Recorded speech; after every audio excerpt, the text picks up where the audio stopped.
My name's Cheryl. I'm a talent agent, and I represent Billy Pope.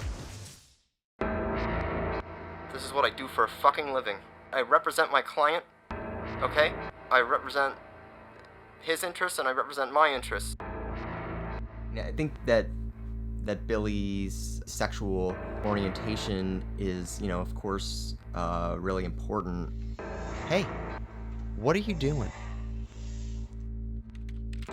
You're gonna love it.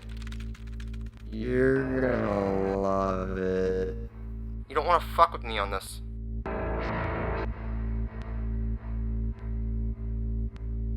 You have nothing to say? Billy, come on. For the YouTube.